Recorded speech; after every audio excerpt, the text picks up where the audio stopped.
Political voltage పెరిగిపోతుంది. Medical కాలేజీలని PPP పద్ధతిలో కట్టడం పైన వైసీపీ అభ్యంతరం వ్యక్తం చేస్తోంది. నర్సీపట్నం వెళ్ళి మరి తీవ్రంగా విమర్శలు చేశారు వైఎస్ జగన్. పీపీపీతో ఫ్రీ సీట్లు పెరుగుతాయని కూటమి ప్రభుత్వం చెబుతోంది. సో పీపీపీతో మెడికల్ కాలేజీల నిర్మాణం త్వరగా పూర్తవుతుందని కూటమి సర్కారు వాదిస్తుంది. సో అసలు ఎవరి వాదన కరెక్ట్ ఏంటనేది కూడా ఒకసారి ఏపీ సీఎం చంద్రబాబు నాయుడు దీని గురించి ఏం మాట్లాడారో ఒకసారి చూద్దాం. ఖర్చు పెట్టవు, ఉండే ఆస్తులని తగలబెట్టారు. ఇప్పుడు మెడికల్ కాలేజీ కట్టి ఉద్ధరిస్తానంటారు. ఎవరిని మోసం చేస్తారు మీరు? ఆ మెడికల్ కాలేజీల్లో ఏంటి, ఈరోజు మనం తీసుకున్న పాలసీలో ఎవరికీ నష్టం లేదు. ఆ రోజు మీరు మెడికల్ కాలేజీలు పెట్టి అందులో కూడా ఫీజు ఛార్జ్ చేసే పరిస్థితికి వచ్చారు. పేమెంట్ కోటా పెట్టేశారు. గవర్నమెంట్లో మేనేజ్మెంట్ అన్నారు. ఈరోజు నేను చేసేది ఏంటి, అదే పీపీపీకి ఇస్తే ఇంకా సమర్థవంతంగా సేవలు ఉంటాయి, అన్ని సీట్లు ఉంటాయి, క్వాలిటీ ఉంటుంది. ఏదో నేను ఉద్ధరించేస్తానని మాట్లాడే పరిస్థితికి వచ్చారు. అధ్యక్ష, ఒకే మాట చెప్తున్నా, ప్రజలందరికీ విజ్ఞప్తి చేస్తున్నా, నేను ఏ నిర్ణయం తీసుకున్నా దూరదృష్టితో ఆలోచించుకొని నిర్ణయాలు తీసుకున్నాం. వీళ్ళు చెప్పింది కానీ నేను భయపడి ఆ రోజు నిర్ణయం తీసుకుంటే ఒక్క ఇంజనీరింగ్ కాలేజీ పెట్టేవాడిని కాదు. ఆ రోజు ఇంజనీరింగ్ కాలేజీలు పెట్టకపోతే తెలుగు జాతి ప్రపంచం మొత్తం పోయేది కాదు. ఈరోజు ప్రపంచం మొత్తం పోవడం కాకుండా అన్ని దేశాల్లో తెలుగు జాతి నెంబర్ 1 పర్ క్యాపిటల్ ఇన్కమ్ సాధించారంటే అది ధైర్యంగా ముందుకు పోయాం కాబట్టి సాధ్యమైంది. ఆ విషయం ప్రైవేట్ హాస్పిటల్ ఏవి కూడా ఆ పేదవాడిని దగా చెయ్యలేని పరిస్థితి ఈ మెడికల్ కాలేజీల వల్ల వస్తాయి. ఎందుకనంటే పక్కనే మెడికల్ కాలేజ్, ఆ పక్కనే సూపర్ స్పెషాలిటీ సేవలు, మల్టీ స్పెషాలిటీ సేవలు అందుబాటులో ఉన్నప్పుడు, ఆ సేవలు ఆ పేదవాడికి ఉచితంగా అందుబాటులో ఉన్నప్పుడు ప్రైవేట్ హాస్పిటల్లో ఎక్కువ రేట్లు ఛార్జ్ చేయిస్తే ఏ పేదవాడు కూడా, ఏ మధ్యతరగతి వాడు కూడా ఆ ప్రైవేట్ హాస్పిటల్కి వెళ్ళే పరిస్థితి ఉండదు. కాబట్టి దగా కావడం అన్నది, పేదవాడు దగా కావడం అన్నది పూర్తిగా ఫుల్ స్టాప్ పడుతుంది. ఏపీ రాజకీయం మెడికల్ కాలేజీలతో జరుగుతోంది. మనం చూసాం ఏపీ సీఎం అలాగే ఏపీ మాజీ సీఎం ఇద్దరు మాట్లాడిన మాటలు మనం చూసాం. రైట్, నాగేశ్వర్ గారు, మెడికల్ కాలేజీల ప్రైవేటీకరణ చేస్తున్నారు, తద్వారా విద్యార్థుల్ని వైద్య విద్యకు దూరం చేస్తున్నారు, పేద విద్యార్థుల్ని. వైసీపీ క్రెడిట్ రాకుండా చూస్తున్నారు అనేది వైసీపీ వాదన. అండ్ పీపీపీ అంటే ప్రైవేటీకరణ కాదు, ప్రైవేటు పెట్టుబడులను ఉపయోగించే పద్ధతి మాత్రమే, దీని ద్వారా చాలా వేగంగా నిర్మాణాలు కంప్లీట్ అవుతాయనేది ప్రభుత్వ వాదన. వేగంగా కంప్లీట్ అవుతాయనే నిజం. ఎందుకంటే ప్రభుత్వానికి నిధుల కొరతలు, కన్స్టెంట్స్ ఉంటాయి, ప్రభుత్వాలకు అనేక రకాల ప్రియారిటీస్ ఉంటాయి. ప్రైవేట్ పెట్టుబడులు వస్తే వేగంగా కంప్లీట్ అవుతుందా, దాంట్లో డిస్ప్యూట్ ఏమీ లేదు. కానీ అది ప్రజలకి లాభం జరుగుతుందా లేదా అన్నదే సమస్య. ఇప్పుడు మీకు పబ్లిక్ అయ్యేది, పబ్లిక్ ప్రైవేట్ అయ్యేది. మీకు 2 ఉదాహరణలు చెప్తాను. మీరు హైదరాబాద్లో పివి నర్సరీ ఎక్స్ప్రెస్ హైవే ఎక్కండి, శంషాబాద్ పోతూ. ఆ PV nursery express highway government డబ్బులతో కట్టింది. మీకు ఏ ఛార్జ్ ఉండదు, రోడ్డు మీద వెళ్ళిపోతారు. చాలా పెద్ద హైవే, సారీ మీకు పెద్ద బ్రిడ్జ్, ఫ్లైఓవర్. ఎలాంటి డబ్బులు ఖర్చు పెట్టాం. అలాగే మీరు స్ట్రేట్గా వెళ్ళి జడ్చర్ల మీదుగా బెంగళూరు హైవే ఎక్కండి. 2-3 చోట్ల మీకు టోల్ ట్యాక్స్ వసూలు చేస్తారు. మరి పివి నర్సరీ ఎక్స్ప్రెస్ హైవే మీద ప్రయాణం చేసినప్పుడు టోల్ ట్యాక్స్ ఉండదు. ఆ నేషనల్ హైవే మీద ప్రయాణం చేసినప్పుడు టోల్ ట్యాక్స్ ఉంటుంది. ఎందుకుంటే చెప్పండి. కారణం, ఇది గవర్నమెంట్ కట్టినరు, అది పబ్లిక్ ప్రైవేట్ పార్ట్నర్షిప్ కనుక. సో నీకు ప్రైవేట్ వాళ్ళు రోడ్ వేసి ఆపరేట్ చేసి దానిపైన టోల్ ట్యాక్స్ వసూలు చేస్తారు. అది రోజు రోజుకు టోల్ ట్యాక్స్ పెరుగుతూనే ఉంటుంది. సో పబ్లిక్ అనేది నాన్ ప్రాఫిట్, ప్రైవేట్ అనేది ప్రాఫిట్. నాన్ ప్రాఫిట్ ఎట్లా కలుస్తుంది నాకు చెప్పండి. మీకు ప్రభుత్వము టోటల్ ప్రైవేట్ కన్నా పబ్లిక్ ప్రైవేట్ బెటరా అంటే అది కూడా లేదు.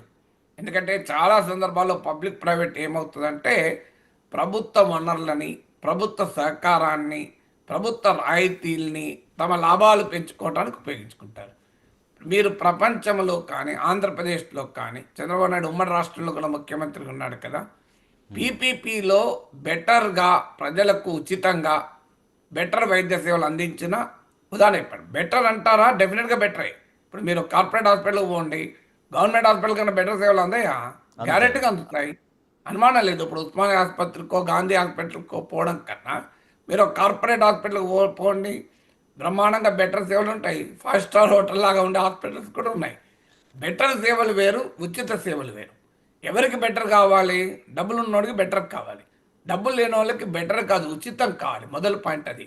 ఇప్పుడు నేను ఒక చిన్న సర్జరీ అయినా 5 లక్షలు పెట్టడానికి రెడీ. నాకు కావాల్సింది ఏంటి? నాకు బ్రహ్మాండమైన 5 స్టార్ హోటల్లో ఉండేటువంటి సర్వీసెస్ కావాలి హాస్పిటల్లో. కానీ నేను 5,000 రూపాయల నుండి సర్జరీ చేయించుకోవాలి. నాకు 5 స్టార్ హోటల్ లాగా కాదు, రోడ్డు పక్కన బండిలాగా ఉన్న మంచిదే, కానీ 5,000లో నాకు వైద్యం కావాలి. అవుతుందా చెప్పండి? సో పబ్లిక్ అనేది మీరు ప్రభుత్వాలు స్పష్టంగా చెప్పాలి. పబ్లిక్ అంటే నాన్ ప్రాఫిట్, ప్రైవేట్ అంటే ప్రాఫిట్, ఈ రెండు కలిస్తే ఎట్లా కరెక్ట్ అవుతాయి అనేది. పబ్లిక్ ఉంటుంది అడ్వాంటేజ్, ప్రైవేట్కి ఉండేది ఉంటుంది. ఎస్, మీరు ప్రైవేట్ సెక్టార్లు ఎలా రెగ్యులేట్ చేస్తారు నాకు చెప్పండి. ప్రాక్టికల్గా సాధ్యమా? మీకు ప్రైవేట్ పెట్టుబడులు పెడతారు. ఎందుకు పెడతారు? 5,000 కోట్లు తీసుకొచ్చి వైద్య కళాశాలలో పెట్టుబడి పెట్టిన వాళ్ళు ఉచితంగా వైద్య సేవలు అందిస్తే వాళ్ళు ఎలా రిటర్న్ ఆన్ ఇన్వెస్ట్మెంట్ ఎట్లా వస్తుంది? చారిటీ కాదు కదా డబ్బులు. ప్రైవేట్ వాళ్ళు దాతృత్వంతో పెట్టుబడులు పెట్టారు కదా. ఏమి టాటా మెమోరియల్ హాస్పిటల్ లాగా ఏదో చారిటీకి పెట్టిన హాస్పిటల్స్ కావు కదా. ప్రైవేట్ ఇన్వెస్ట్మెంట్ అని మీరే చెప్తున్నారు. ఇన్వెస్ట్మెంట్ అంటే ఏంటిది? ROI ఉండాలి, రిటర్న్ ఆన్ ఇన్వెస్ట్మెంట్. పెట్టిన పెట్టుబడి మీద ప్రాఫిట్ రావాలి. ప్రాఫిట్ రాకపోతే ఆ పెట్టుబడికి ఉండే క్యారెక్టర్ అది కదా, తప్పు కూడా కాదు కదా. ప్రైవేట్ పెట్టుబడి మనమే ఉన్నాం, మనం డబ్బులు పెట్టాలి. మన డబ్బులు దేనికి పెడతాం? 10 రూపాయలు పెడితే 11 రూపాయలు రావాలని పెడతాం కదా. 10 రూపాయలు 9 రూపాయలు చేసుకుని పెట్టాను కదా. సో ఇది ప్రాక్టికల్గా పీపీపీ ఎప్పుడు కూడా బెటర్ దెన్ గవర్నమెంట్ ఇన్వెస్ట్మెంట్ కాదు, అందులో డౌట్ లేదు. అయితే గవర్నమెంట్ సరిగా మేనేజ్ చేస్తుందా లేదా ఇవన్నీ క్వశ్చన్స్ ఉండొచ్చు. ప్రభుత్వంలోనే అన్నీ ఉండాలని నేనేం వాదించడం లేదు. కానీ విద్య, వైద్యము, కొన్ని ఎసెన్షియల్ థింగ్స్ అనేది ప్రభుత్వంలో ఉన్నప్పుడే ఈక్విటీ ఉంటుంది. హైదరాబాద్లో మీరు చూడండి, గవర్నమెంట్ స్కూల్ కన్నా ఇంటర్నేషనల్ స్కూల్ చాలా బాగుంటుంది. మరి ఇంటర్నేషనల్ స్కూల్లో పేదవాడు చదువుకోగలుగుతాడా? ప్రాక్టికల్గా సాధ్యమా?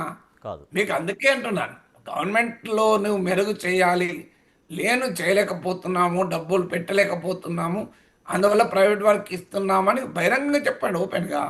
అప్పుడు ప్రజలు నిర్ణయించుకుంటారు మీ ప్రియారిటీస్లో. మరి 5,000 కోట్లు 6,000 కోట్లు మెడికల్ కాలేజీలకు పెట్టలేరా?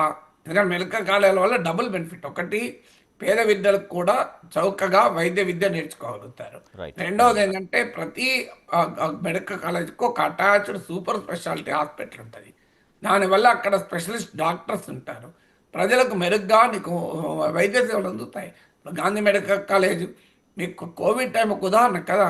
కోవిడ్ టైంలో ఏ హాస్పిటల్ నిలబడ్డాయి మనకు అండగా? ఎవరికి సేవలు అందాయి చెప్పండి?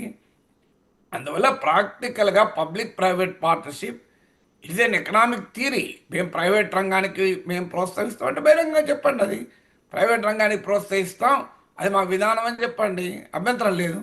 ఈ సగం ఎందుకు అంటున్నా? సగం వల్లనే సమస్య కదా. Okay right. ఇక పీపీపీ గవర్నమెంట్ కంటే బెటర్ పద్ధతి ఏమి కాదు, బట్ దాన్ని త్వరగా ఆర్గనైజ్ చేయాల్సినటువంటి అవసరం ఉంటుంది అనేది ప్రొఫెసర్ గారు సూచిస్తున్నారు. నేను అన్నదాన్ని మీరు మళ్ళీ మీ సొంత నిర్వచనాలు ఇవ్వక, నేను చెప్పింది ఆల్రెడీ చెప్పండి. అదే చెప్పా, గవర్నమెంట్ కంటే పెద్ద చెప్పండి. గవర్నమెంట్ పీపీపీ గవర్నమెంట్ కన్నా మెరుగ్గా కాదని నేను అనలే, మీరు ఇచ్చిన ఇంటర్ప్రిటేషన్ అది. మెరుగ్గా ఉంటుందన్నా నేను.